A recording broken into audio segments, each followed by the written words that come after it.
ರೈತರ ಹೊಲಗಳಲ್ಲಿ ಬರದಿಂದ ಬೆಳೆಯನ್ನು ಕಳ್ಕೊಂಡಿದ್ದಾರೆ. ಒಂದು ರೀತಿ ನಿರಾಶ್ರಿತರಾಗಿದ್ದಾರೆ. ಬೇರೆ ಬೇರೆ ರಾಜ್ಯಗಳಿಗೆ, ಗೋವಾ, ಮಹಾರಾಷ್ಟ್ರ ಈ ರಾಜ್ಯಗಳಿಗೆ ಗುಳೆ ಹೋಗುವಂತ ಪರಿಸ್ಥಿತಿ ಈಗಾಗಲೇ ಪ್ರಾರಂಭ ಆಗಿದೆ. ಒಂದು ಕಡೆ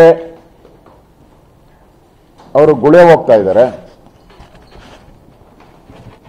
ಇನ್ನೊಂದು ಕಡೆ ಮಕ್ಕಳು ಜೆಸಿಬಿಯಲ್ಲಿ ಶಾಲೆಗಳಿಗೆ ಹೋಗ್ತಾ ಇದ್ದಾರೆ. ಎರಡು ಫೋಟೋ ಇದೆ ನಿಮ್ಮ ಮುಂದೆ. ಇವರಿಗೆ ಬರದಲ್ಲಿ ದೌಲತ್ತು. ಜಮೀರ್ ಅವರೇ ಟ್ವೀಟ್ ಮಾಡಿದ್ದಾರೆ, I am going with proud with chief minister, jet flight. ಇಲ್ಲೊಂದಿದೆ, ಶಾಲೆಗೆ ಜೆಸಿಬಿಯಲ್ಲೇ ಪಯಣ. We are suffering from travelling in JCB.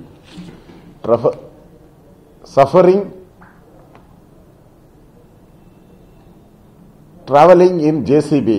ಒಂದು ಕಡೆ ಮಕ್ಕಳು, ಇನ್ನೊಂದು ಕಡೆ ಜೆಟ್ಟಲ್ಲಿ we are very proud to travel Vidhana Soudha ಅಂತ ಹೇಳಿ ಟ್ವೀಟ್ ಮಾಡಿದ್ದಾರೆ. ನೋಡಿ, ಎರಡು ಬರದ ಛಾಯೆ ಇರುವಂಥ ಸಂದರ್ಭದಲ್ಲಿ ಎರಡು ಫೋಟೋ, ಜೆಸಿಬಿ ಮತ್ತು ಜೆಟ್ಟಲ್ಲಿ ಹೋಗ್ತಾ ಇರುವಂಥ ಫೋಟೋನ ನೋಡಿದ್ದೀವಿ. ಇದು ಬೇಕಾಗಿತ್ತ ಇವರಿಗೆ? ಸಿದ್ದರಾಮಯ್ಯನವರು ನಾವು ಸಮಾಜವಾದಿ ಅಂತ ಹೇಳ್ತಾರೆ. ಇದನ್ನ ಸಮಾಜವಾದಿ ಮಕ್ಕಳನ್ನ ಜೆಸಿಬಿ ಕಳಿಸಿ ನೀವು ಜೆಟ್ಟಲ್ಲಿ ಓಡಾಡೋದನ್ನ ಸಮಾಜವಾದಿ? ರಾಜ್ಯದಲ್ಲಿ ಬರ ಇರುವಂತ ಸಂದರ್ಭದಲ್ಲಿ ಇದೆಲ್ಲ ಅವಶ್ಯಕತೆ ಇತ್ತ? ಇನ್ನೇನು ಕೋವಿಡ್ನ ಮಹಾಮಾರಿ ಕೂಡ ಆಗಲೇ ಕಾಲಿಟ್ಟು 15-20 ದಿನ ಆಗಿದೆ, ಪ್ರಾರಂಭ ಆಗಿದೆ. ಕೇರಳದಲ್ಲಿ ಶುರುವಾಗಿದೆ. ನಾರ್ಮಲಿ ಕೇರಳಕ್ಕೆ ಬಂದರೆ Karnataka next. That is the process. ನಾನು ಕೂಡ ಕೋವಿಡ್ ಇನ್ಚಾರ್ಜ್ ಆಗಿ 2 ವರ್ಷ ಕೆಲಸ ಮಾಡಿದ್ದೀನಿ. ಕೇರಳ ಬಂದ ತಕ್ಷಣ ಕರ್ನಾಟಕಕ್ಕೆ ಬಂದೇ ಬರುತ್ತದೆ.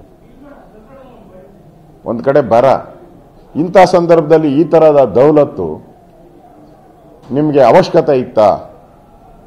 ಇದು ಬೇಕಾಗಿತ್ತ? ಬರದಲ್ಲಿ ನಿಮಗೆ ದೌಲತ್ತು ಮಾಡುವಂತ ಅವಶ್ಯಕತೆ ಇತ್ತಾ ಅನ್ನೋ ಪ್ರಶ್ನೆ ಇವತ್ತು ಕಾಡ್ತಾ ಇದೆ ಜನಗಳಿಗೆ. ಇದನ್ನ ನಾನು ಬಹಳ ಖಂಡಿಸ್ತೀನಿ. ಇದನ್ನ